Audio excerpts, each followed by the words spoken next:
Welcome to Owie and Sandy Math Along. I'm Sandy. And I'm Owen. Question number 1. 3x to the 4th. You should probably go ahead and write that. Times 4x to the 3rd. Okay, now multiply to the like bases, and then add the exponents. Put the exponent, and now you have your answer. Number 2. The quantity 2x squared plus x plus 4 plus the quantity 3x minus 1 minus the quantity 4x plus 3x plus 2x. My hint here is remember PEMDAS.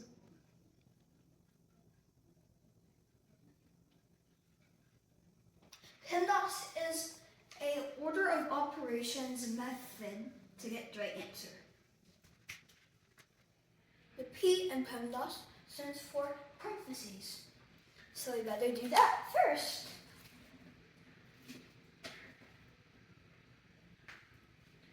Parentheses. Well, the goal of this equation is to simplify it. There's nothing we can really simplify here. So it's just put in parentheses. As there's nothing we can simplify here either. So just do this.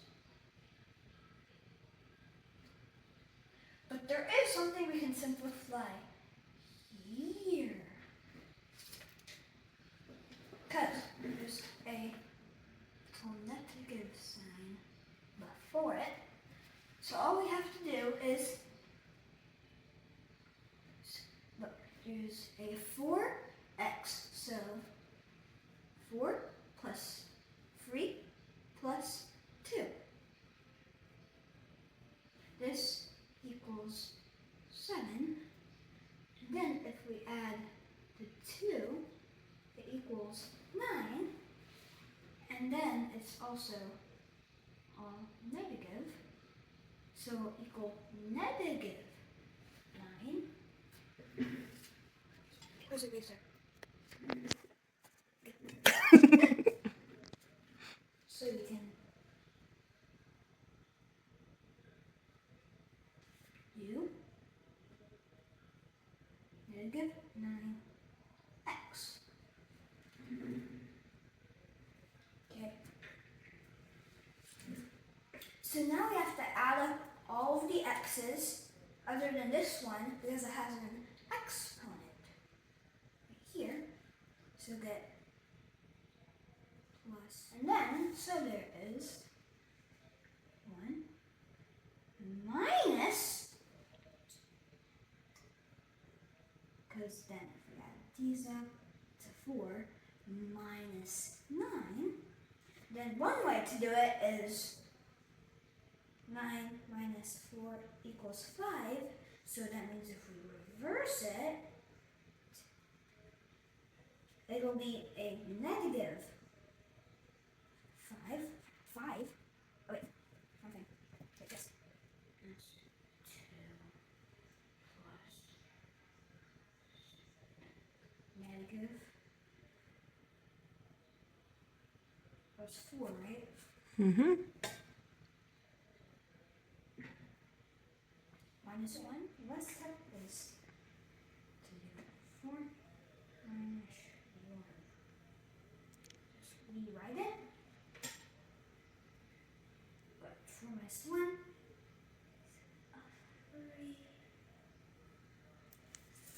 3. And that's how we do it.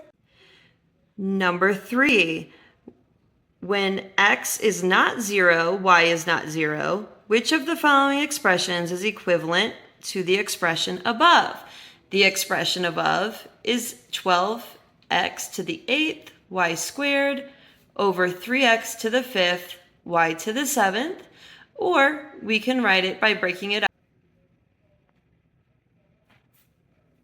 And as Owie writes this, I'm going to remind you all, make sure that you are subtracting exponents when dividing like bases.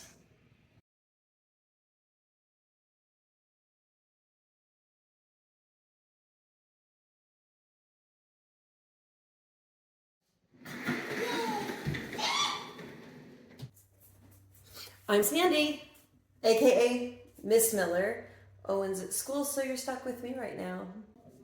Number 4. Somehow Owen and I both skipped number 4 and didn't realize it. So even though the video's in order, we're actually filming it out of order.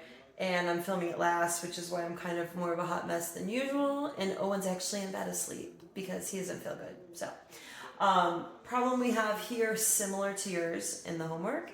3b to the 4th, c to the 5th. The whole quantity is squared. So remember back to rules of exponents, when you are taking a power to a power, you multiply those powers together. When we have a power on the outside of the parentheses, we essentially distribute it over each of the terms within our parentheses. So we are going to multiply 2 times each of the exponents. Remember, if there's no exponent, we can assume that is a 1. You don't have to write it in, but it might help to say that's 3 to the 1st power. So our next step, 3 to the 1 times 2, b to the 4 times 2, and c to the 5 times 2. Next step, let's go ahead and multiply those out. 3 squared, b to the 8, c to the 10. Now we actually can figure out what 3 squared is. If you have to, put it in a calculator, but you should know it and don't say 6. Don't say 6. Okay, remember 3 squared is 3 times 3. 3 times 3 is 9. So we have 9 b to the 8, c to the 10. I'm going to upload that and go to bed. Bye. So, question 5. Which of the following expressions is equivalent to the one shown? And here is the one shown.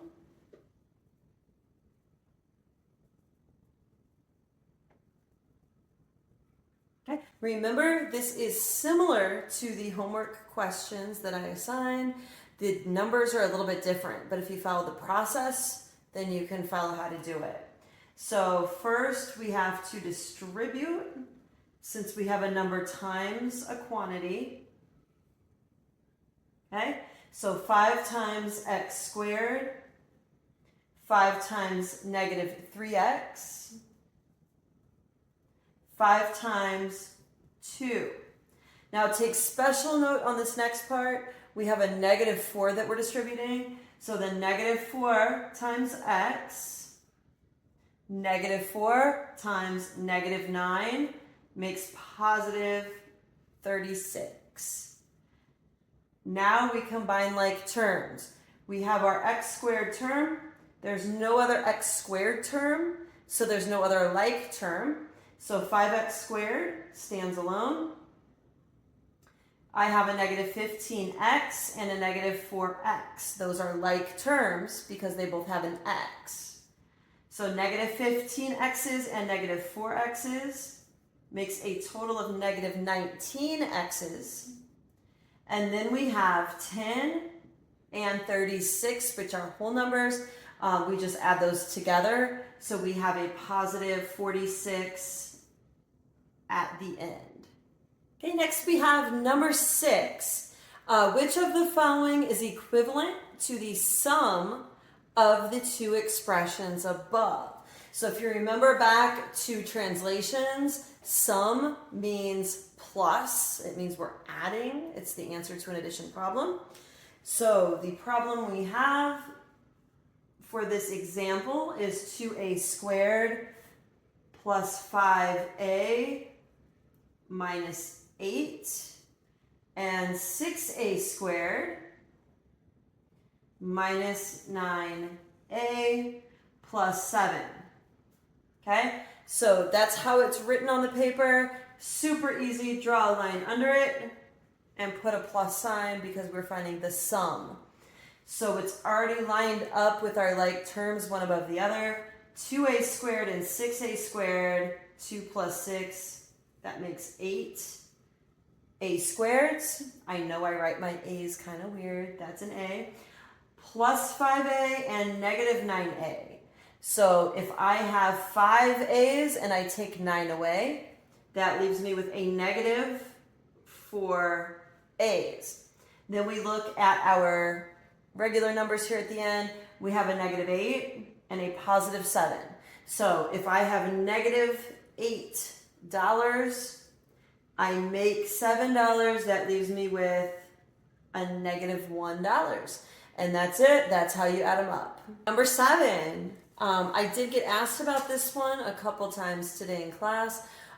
So here is an example that's very close to the one on your assignment. A equals 3b squared c cubed. B equals 2, C equals 4. We want to find A. So all we do is we plug in the numbers. That means I have A equals 3 times 2 squared, because B is 2. We're going to put a little multiplication in there. Squared. C cubed. Well, C is equal to 4 to the third power. Okay, so very straightforward. You could use your calculator here if you really don't know how to square the terms or multiply, but we're going to go ahead and do it out here. So A is equal to 3, stays the same. 2 squared is 4. And 4 cubed is 4 times 4 is 16, times another 4 is 64. Okay, so going along to simplify this, 3 times 4 is 12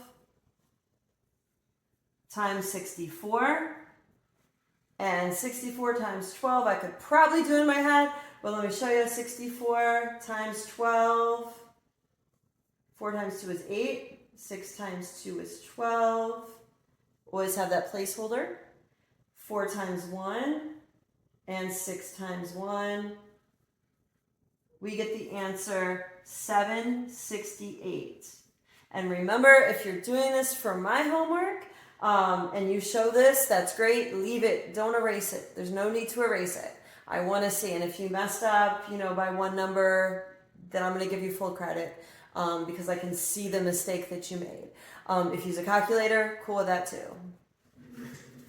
Okay, number 8. Number 8 on your assignment looks a little bit different. Yours is division. The one I'm doing is multiplication. So it is if a to the x times a to the y equals a to the 5, the fifth power, for all a is not 0, which of the following must be true? The reason a can't be 0 is because it would be a little too easy to say 0 times 0 equals 0. So we're going to solve this just using our exponents and our rules of exponents. If you're in my class, that means we did that chart the first week that we talked about exponents. You got to look back to look at your rules. So a to the x times a to the y.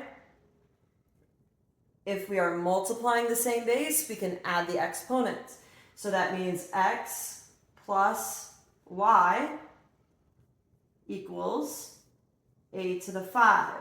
Now, if you have a number down here, any number, and you take it to an exponent, and it equals that same base to an exponent, we could determine that the exponents are equal to one another.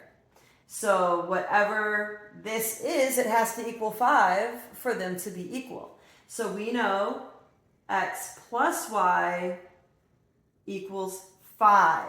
Again, the assignment I gave my class is a little bit different, so make sure you pay attention to how the original problem is set up and look back at those rules. What do you do when you multiply? What do you do when you divide?